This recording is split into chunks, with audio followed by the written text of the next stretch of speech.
예수님은 누구신가 하는 주제로서 오늘을 나누고자 합니다. 그러므로 이순실 장군은 이 조선왕조가 벼랑 끝으로 내몰려 있을 때에 그때의 말을 합니다. 왕이여 신하에게는 아직도 배 12척이 남아있나이다. 그걸로서 일본을 격파했던 것입니다. 한번 따라서 하겠습니다. 하나님 아버지여, 저희 앞에 12월 한 달이 남아있습니다. 놀라웠기에 전능하신 하나님을 알고 경험하고 이 남은 한 달이 우리 인생에 대반전이 일어나는 범사가 되시기를 주의 이름으로 축원합니다. 그렇게 되시기를 믿으시면 아멘합시다. 나와 나의 가정에 그 역사에 일어나기를 믿으시면 큰 소리로 아멘합시다. 우리 본문도 믿음으로 같이 합독하겠습니다. 시작. 이는 한 아이가 우리에게 낳고 한 아들을 우리에게 주신다 되었는데 그의 어깨에는 정사를 메었고 그의 이름은 기묘자라 모사라 전능하신 하나님이라 영전하신 아버지라 평강의 왕이라 할 것이니라. 아멘. 우연 12월이 되면 교회들은 이제 성탄절 프로그램으로 이것저것 생각하고 또 사업하는 분들은 매출을 목적으로 함으로 성탄 분위기를 더 높이고 있는 것을 본다는 겁니다. 그러나 성탄의 주인공은 예수 그리스도이시므로 우리가 예수 그리스도를 바로 아는 것은 참 행복한 인생을 살 수 있다는 것입니다. 그러므로 사람들은 말하기를 사람들 중에 온전하다라고 말하면서 성인이다라고 말을 하고 손을 꼽아주는 사람들을 세 사람을 말하는 것입니다. 예수, 공자, 석가. 그러므로 또 이 세 사람은 실제로 존재한 실존의 인물이라는 것을 역사는 말해주고 있다는 것입니다. 그러나 3대 성인 중에 예수님도 한 분으로 소개되고 있지만은 그러나 예수님은 이제 성인을 지나서 예수님이 이 땅에 탄생하실 때에 역사가 달라질 것입니다. 그러므로 역사가 예수님이 이 땅에 발을 딛는 그 순간부터 역사가 AD와 BC로 역사가 이렇게 두 봉가리가 나게 되었던 것입니다. 그러나 BC와 AD의 기원서를 이제 정확하게 영어 사전은 친절하게 우리에게 말해줄 것입니다. BC, Before Christ. 그리스도께서 이 땅에 발을 딛기 이전을 BC라는 것이고 AD, 아노도미아. 그러므로 우리들의 주인, 인생의 주인이 이 땅에 발을 디디셨다. 그래서 우리는 역사를 계산할 때에 BC와 AD를 말하지 않고서 역사를 계산할 수가 없는 것입니다. 그러므로 지구상의 77억의 모든 사람들이 BC와 AD를 사용하면서 살아가고 있다는 것입니다. 그러므로 우리가 마지막 금년에 한 장 남아있는 달력을 볼 때에 저것이 무엇을 말하는가? 예수님께서 우리들의 주인으로 이 땅에 탄생하셨다라는 것을 2021년 12월에 되었다라는 것입니다. 그러므로 성경은 또한 무슨 책인가? 구약과 신약 66권을 추가해서 2권을 말하고 있는 것입니다. 그러므로 구약은 옛 약속, 그러므로 신약은 새로운 약속. 예수님을 보내주시겠다는 것은 약속으로 사건, 인물들을 통해서 하나님은 말씀하고 계십니다. 그리고 신약은 예수님께서 오신 것에 관해서 약속으로 가득 차 있는 것이 신약과 구약에 관한 것입니다. 그러므로 예수님은 또 성탄하시기 전에 구약을 통해서 예수님은 하나님의 여호와의 기묘자로 여호와의 사자로 소개되고 있다고 하는 사실입니다. 우리가 사사기 13장 18절을 보겠습니다. 우리 같이 읽겠습니다. 시작. 여호와의 사자가 그에게 이르되 어찌하여 내 이름을 묻느냐 내 이름은 김효자라 하니라. 이것은 삼손의 엄마 아버지는 하나님을 경외하는 사람들이었습니다. 그런데 나이가 결혼하고 교회 갔는데 자녀가 없습니다. 그래서 하나님 앞에 간절하게 기도했는데 여호와의 사자, 여기서 여호와의 사자는 예수 그리스도를 말합니다. 그러므로 내년 이맘때에 네가 품에 이제 아들을 안게 될 것이다. 또 그런 이제 날씨림으로 네가 양육해야 될 것이다. 그럴 때에 정말 이들이 감당하기 벅찬 감격스러운 축복의 메시지였으므로 나에게 말씀한 당신의 이름이 무엇입니까? 그렇게 이름이라도 알기를 원한다 했을 때 어찌하여 네가 나의 이름을 묻느냐? 내 이름은 무엇이라고요? 김효자. 이것이 예수 그리스도를 말씀하고 있는 것입니다. 우리가 이사야서 이제 본문을 통해서 예수님께서 김효자로 이 땅에 성탄하시기 전 700년 전에 이사야는 이제 하나님으로부터 이 말씀을 계시받아서 예언했던 선지자였습니다. 그래서 예수님께서 이 땅에 성탄하시는 그 모습을 보면서 이는 한 아기가 우리에게 낳고 한 아들을 우리에게 주신 바 되었는데 그의 어깨에는 정사를 메었고 그의 이름은 김효자라. 김효자는 말 그대로 기묘하신 분이다 라고 하는 뜻입니다. 그러므로 성탄에서 십자가에 죽으시고 부활까지 기묘한 사건 일들로서 가득 차있고 기록되어 있는 것이 예수님의 이 땅에 성탄하신 성취하실 때까지 모습이다라고 하는 것입니다. 그래서 이사야서 7장 14절은 한번 따라쓰겠습니다. 아들을 낳으리니 그 이름을 임마누엘이라 하라. 그러면 처녀가 아들을 낳으리니 처녀가 남자와 동침하지 않고서는 아들을 낳을 수가 없는 것입니다. 그러나 처녀가 남자와 동침하지 않고 아들을 낳으리니 이것이 하나님께서 인생들에게 주시는 메시지, 징조가 될 것이다. 그래서 나는 출생부터 기묘한 자로서 탄생을 하신 것입니다. 그래서 하나님께서 그와 함께 하신다. 그리고 그는 기묘자다. 그래서 우리 주님은 공생의 기간 때에 보면은 우리가 요한복음의 2장을 통해서 참으로 무엇으로도 해결할 수 없었던 절대 난감한 어려운 상황에 처해 있었던 갈릴리 가나 혼인집에서 우리 주님은 물러서 물이 포도주 되게 기묘한 일을 행하신 분이 예수님이셨습니다.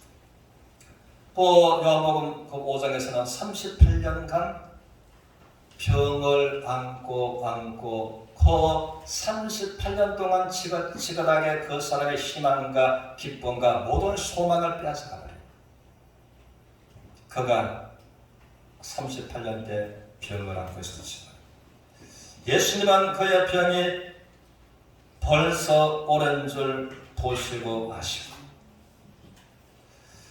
네가 낫고자 하냐? 그러면 너의 누워있는 침상을 어깨에 둘러매고 집으로 걸어가라 라고서 말씀하시고 그의 온몸에 휘 오르고 그러므로 38년간 지긋지긋했던 그 질병에서 건강으로 인생의 대반전을 일으키셨던 예수님을 보는 것입니다. 그런데 이제 요한복음 9장을 통해서 날 때부터 소경으로서 출생하는 것입니다. 사람들은 이 사람한테 초롱하고 이 사람을 만날 때 말을 했습니다. 저가 날 때부터 소경되는 것은 그의 부모가 소경될 만한 죄를 지었던가 안 그러나 이 사람이 무슨 남다른 특별한 죄가 있으므로 소경으로 출생했다. 그렇게 사람들은 입을 모아서 그들에게 어려움과 고통을 주었던 것입니다. 그런데 주님은 말씀하시기를 날 때부터 소경된 그를 내가 너의 소경병을 고쳐주기로 한다. 그럼 실로암 못에 가서 씻어라. 그럼 너의 소경병이 나을 것이다. 그러나 하나님은 참으로 기묘 자라서 예수 그리스도로 말미암아 놀라운 일을 행하신 것입니다. 그럼 우리 모든 인생들에게 우리가 하나님은 예수 그리스도로 말미암아 실로암을 선물로 주실 것입니다. 그 실로암은 기묘자 예수 그리스도를 말하는 것입니다. 우리가 요한복음 11장을 통해서 이제 마리아와 마르다 그 집은 일찍이 부모님이 다 돌아가시고 이제 어린 오라비를 기둥처럼 의지하면서 살던 집이었습니다. 그런데 갑작스럽게 기둥처럼 의지했던 오라비가 깊은 병으로 열이 나고서 덜커덕 죽어버렸습니다. 그래서 그들은 정말 절망 중에 절망 가운데 인생의 절망의 속에 빠지게 되었습니다. 그때 예수님께서 그 무덤에 찾아오셨습니다. 성경은 말합니다. 나사로를 장례자 치른 지가 4일이 되었으니 벌써 그 피부가 썩어서 부패한 냄새가 나나이다. 그런데 예수님은 돌을 옮겨놓으라고 말씀하시고 큰 소리로 외쳐 말씀하시고 나사로야 나오너라 라고서 말씀하시니까 죽었던 나사로가 일어나서 나왔던 것입니다. 그리고 죽은 자 가운데서 부활하신 사람은 또 아무도 없는 것입니다. 그러므로 예수님의 탄생부터 부활까지 모두가 기묘한 사건으로서 기록되어 있다는 것입니다. 그리고 본문에서 그는 기묘자, 그는 모사는 지혜의 근본 되심을 말해주고 있습니다. 그래서 이제 고린도전서 1장 25절은 한번 따라하시겠습니다.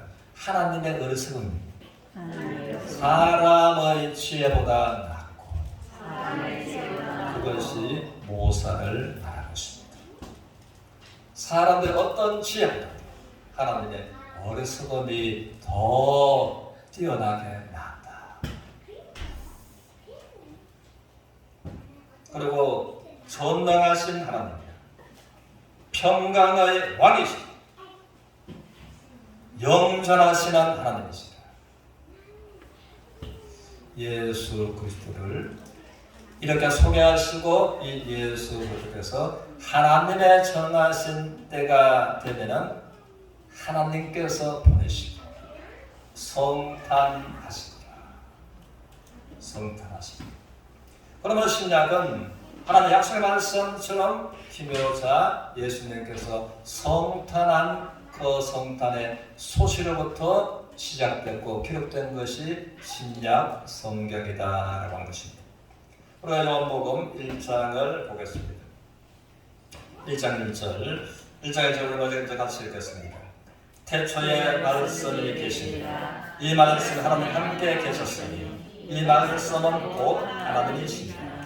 태초에 말씀으로 계셨던 이분이 기묘자 예수님이십니다. 예수님. 말씀으로 계셨던 그분이 14절 같이 읽겠습니다. 시작. 말씀이 육신이 되어 우리 가운데 거하시네. 우리가 그의 영광을 보니 아버지의 독생자의 영광이요 은혜와 지혜가 충만하더라. 그러므로 말씀으로 계시던 그분이 육신의 몸을 입고 우리 가운데 성탄하셨다. 그분이 기묘자 예수님이다 라고 말씀하십니다. 그분에게는 은혜와 진리가 충만하더라.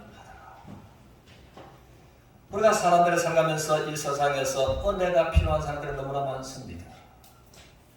내 인생에 이런 은혜, 저런 은혜, 도움의 은혜가 필요한 것이 얼마나 많은가. 그러므로 은혜가 충만하신, 은혜의 근본이시고 은혜가 충만하신 예수 그리스도께서 인생들에게 필요한 은혜를 베푸시고 축복하시는 기묘자라고 하십니다. 또 그러므로 또 말씀하시기를 은혜와 진리가 충만하다. 그러면 진리 자체이시고 진리가 충만하신 분이 기묘자 예수 그리스도다라는 것입니다. 저는 그 청소년 시절에 공자 선생님은 참 마음으로부터 존경했었습니다. 왜 그런가 하면 그분은 뭔가 이성적으로 개념을 가지고 보니까 어머니는 10대 후반이었고 아버지는 70대 후반인 것을 알았습니다. 너무나 이상하죠. 아버지는 80이 다 돼가고 어머니는 아직까지 20살이 안 됐고, 그래서 아버지가 많은 여러 명의 아내를 두고 있는 것도 알았습니다. 그 가운데 자기가 태어났다는 겁니다. 그래서 아버지를 향한, 사회를 향한 어떤 분노가 끌어오르시는데, 그런 평생에 나라에 관해서 충성을, 부모에 관해서 효를, 충과 효를 가르쳤던 사람입니다. 그러면서 마음 중심에는 하늘의 하나님을 부러워하고 공경했던 사람이 공자였다는 것입니다. 그러므로 그런 말하기로 순천자존하고 역천자존입니다. 하나님의 뜻을 받들어 순종하지만 내 살 길이다. 잘 되는 것이다. 그리고 나가서는 그 중년에 대해서는 말을 했습니다. 핵제어 천이나 무소도입니다. 이 세상에서 내가 잘못과 죄를 지으면 용서받을 대상이 있어서 찾아가서 용서받기 위해서 빌면은 용서를 구하면 되는데, 내가 마음으로 양심으로 지은 죄, 그래서 하늘의 죄를 짓는 것인데 하늘의 죄를 지었으므로 어디 가서 빌고 어디 가서 용서를 받겠는가 라고 하는 것이 평생에 살아가면서 이 문제를 가지고 고민했던 것이 공자라고 하는 것입니다. 그래서 나이가 많았어요. 죽음이 임박했어요. 그는 조문도 석사모니라 하고서 이제 말을 했습니다. 그러므로 내가 하늘의 하나님께 지었는 죄를 해결할 수만 있다면 아침에 해결하고 저녁에 죽어도 좋다라고서 나이가 많은 공자는 그렇게 말을 했습니다. 그러므로 얼마나 진리를 탐구하고 진리를 사모했던가라는 것을 우리가 알 수 있다는 겁니다. 그러므로 예수님은 기묘자로서 탄생하십니다. 하나님의 독생자의 영광, 은혜와 진리가 충만하신 예수 그리스도다. 그러므로 주님께서는 친히 말씀하시기를 한 번 더 말씀하셨습니다. 내가 곧 길이요, 진리요, 생명이니. 그러므로 진리 자체이신 분이 예수님, 생명 자체이신 분이 예수님. 그러므로 나로 말미암아 자고서는 아버지께로 올 자가 없느니라 라고서 말씀을 하십니다. 우리가 이제 18절에서 보면 1장 18절 같이 읽겠습니다. 시작. 본래 하나님을 본 사람의 모습에 아버지 품속에 있는 독생하신 하나님이 나타내셨느니라. 아멘. 아멘. 그러나 사람들은 육안으로서는 하나님 자체를 볼 수가 없다. 그럼 모세는 겉으로 하나님을 보여달라고 보기로 원한다고 했을 때 나는 거룩한 하나님이다. 나를 보고서 살 자가 없다. 우리는 어두움과 빛이 공존할 수가 없는 것처럼 죄의 근원을 가지고 있는 죄인된 인생들이 거룩하신 하나님을 볼 수가 없다는 겁니다. 그런데 이제 18절에 관해서는 본래 하나님을 본 사람이 없어도 아버지 품속에 있는 독생하신 뭐라고요? 아버지 품속에 있는 독생하신 하나님이 하나님을 나타내셨다. 그러므로 볼 수 없었던 그 하나님 아버지를 하나님의 품속에 있는 독생하신 기묘자 예수님께서 하나님을 볼 수 있도록 알 수 있도록 나타내 주셨다.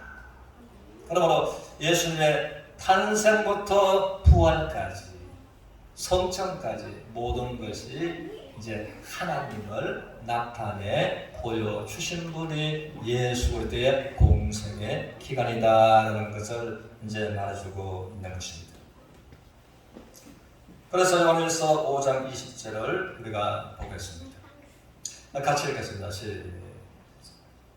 5장 20절. 자, 그래서 제가 말씀드리겠습니다. 한번 따라 읽겠습니다. 예수는 참 하나님이시여 영생이시냐. 그러므로 예수님은 참 하나님이시고 영생 자체이시다라고 해서 이제 말하고 있습니다.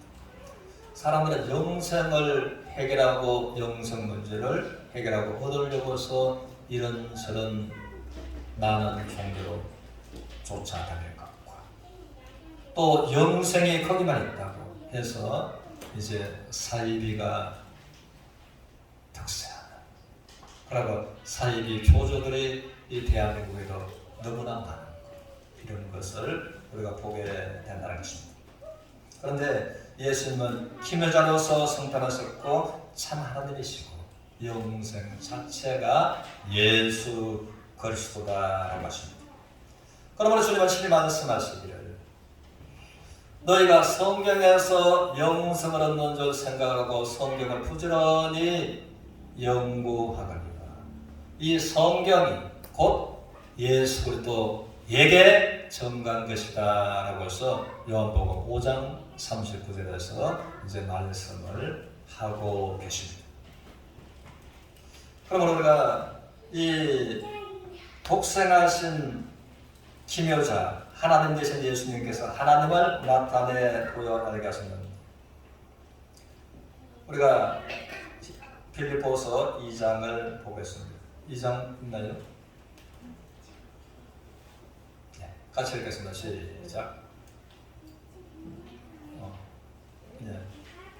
빌립보서 2장 한번 따라하시겠습니다. 예수 그리스도는 하나님의 본체이시다. 그럼 하나님과 동등되다 하나님의 본체이시다라고 말씀을 하십니다. 그러므로 이제 하나님의 본체와 하나님과 동등되시는데 인간의 몸을 입고 이 땅에 오신 것 성탄하신 하나님 그런 십자가에 죽기까지 죽으심으로 아버지 하나님께 순종하시.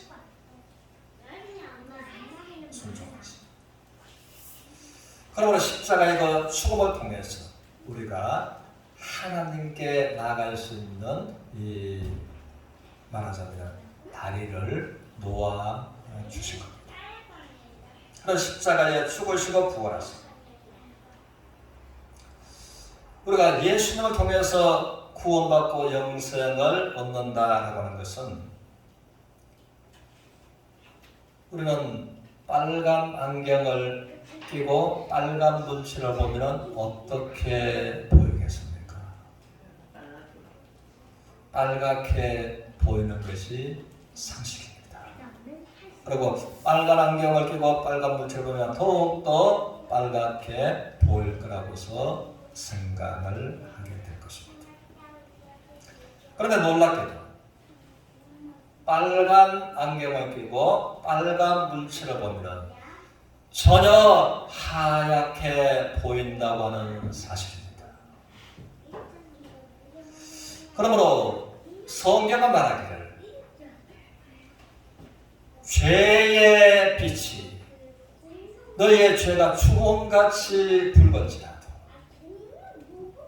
너희의 죄가 진홍같이 붉은지라도 하나님은 죄를 추홍과 진홍같이 붉다라고 말씀하십니다. 그러므로 예수님의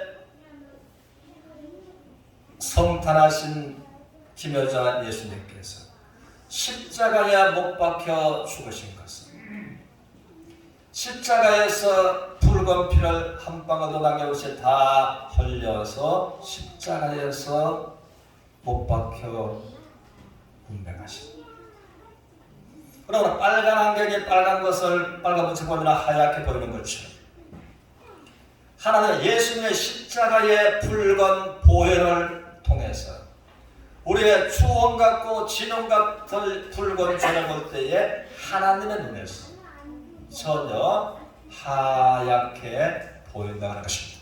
다시 말하면 예수님은 십자가에서 못 박히신 붉은 보혈로 하나님의 아버지 눈에다가 빨간 안경을 끼워드린 분이 예수님의 십자가다라는 겁니다.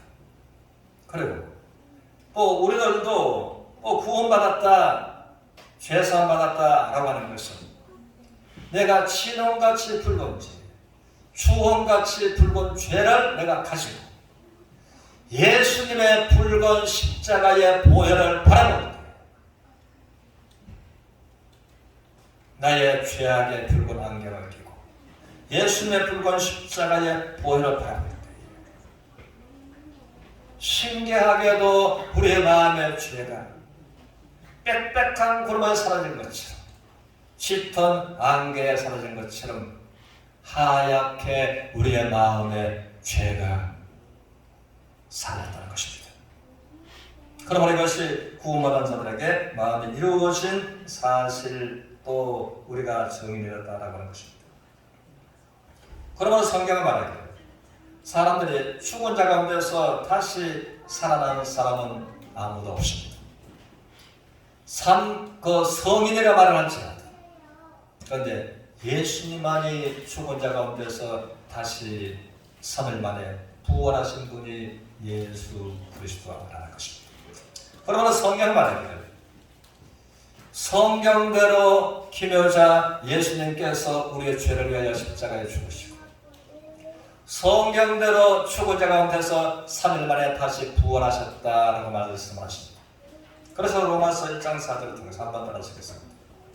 저가 부활하심으로 말미암아 그 능력을 하나님의 아들 되셨으니 스스로 선포하십니다. 죽은 자 가운데서 다시 살아난 사람이 지구상에 아무도 없는데 죽은 자 가운데서 부활하신 예수님은 부활을 통해서 그 능력으로 하나님 되셨음을 스스로 선포하셨다라고 말씀하십니다. 그래서 한번 따라하시겠습니다. 제가 부활함으로 말미암아 예수님의 부활하심으로 말미암아 모든 사람에게 믿을 만한 증거를 주셨다. 사도행전 17장 31절 말씀. 그렇게 성경은 우리에게 말해주고 있는 것입니다. 그래서 부활하셨을 때 예수님은 십자가에 그 끔찍한 상처를 가지고 부활하신 예수님이라는 것입니다. 그래서 또 하나 말하면 예수님의 제자로 따라다녔지만 부활한다는 것을 말을 들었지만 믿을 수가 없었습니다. 그래서 부활하신 예수님을 우리가 보았다고 말합니다. 나는 못자국에 손가락을 갖다가 대보고 창구멍에 내 손가락을 넣어보고 덩어리가 팥고랑처럼 채찍이 맞아서 살집이 다 떨어진 거 그것을 내가 확인하고 눈으로 보고 손으로 만져서 내가 확인하지 않고서는 나는 부활을 믿을 수가 없다라고 말을 했습니다. 그런데 요한복음 20장에 보면 우리 주님께서 죽은 자 가운데서 부활하시고 도마도 했어요. 도마야, 네가 이 앞으로 와서 나의 덩어리에 이 밖으로 자꾸 묵묵하게 채지 마셔서 살찌게 다 파진 거. 이것을 만져보고 나의 손과 양발에 못자국도 네가 손으로 만져보고 그리고 내 옆구리에 창자고 내 손가락을 넣어보고 너의 마음대로 믿는 자가 되라. 그러므로 죽은 자 가운데서 3일 만에 부활하신 예수님은 십자가의 끔찍한 상처, 이 상처는 우리의 죄를 완전히 해결하신 유일한 정표를 부활의 상처로 가지고 계신다는 것입니다. 한번 따라하시겠습니다. 예수님의 찔리심은 우리의 허물 때문에 찔리셨고 예수님의 상하셨음은 우리의 죄악 때문에 상하셨습니다. 그러면 십자가의 상처가 합법적으로 하나님과 우리를 대적하는 마귀 앞에서 우리의 허물과 우리의 죄악을 합법적으로 해결하신 유일한 정표를 부활하신 상처 입은 몸에 가지고 계시는 분이 예수님이라는 것입니다. 그래서 우리가 성탄을 하는 것은 그 예수님을 내가 인격적으로 내 마음으로부터 만나는 것이 내 마음의 성탄이 이루어지는 것입니다. 그러므로 사람들의 마음 속에 성탄이 이루어진 사람이 있고 성탄이 이루어지지 못한 사람들이 있다는 것입니다. 히브리서 1장 3절을 읽어보겠습니다. 1장 3절을 같이 읽겠습니다. 시작.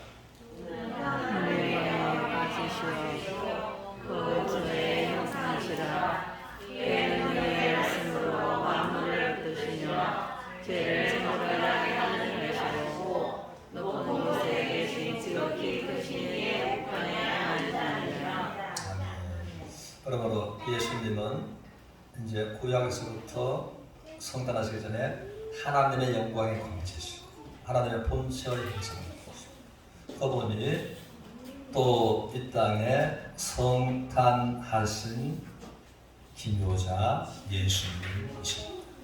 그리고 그분이 기묘한 일을 하신 것이 죄를 정결하게 하는 일을 어떻게 하셨다. 우리의 죄를 내가 죄를 스스로 해결할 수 없지만 죄를 정결하게 하는 일을 예수님은 하셨다. 그리고 이제 부활하시고 성천하시고 하나님 우편에 앉아 계신다.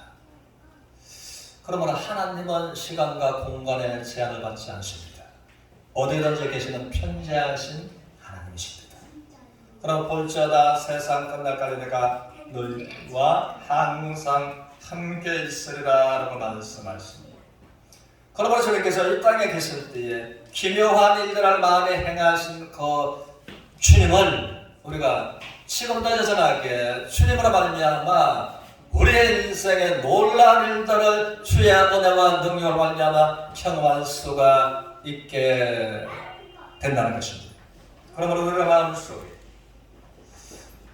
이 땅에 김에 자라오셔서 성탄의 주인공이 되신 예수 그리스도를 내가 인격적으로 만나고 예수님과 함께 통행하는 모두가 되시기를 주님의 이름으로 축원합니다.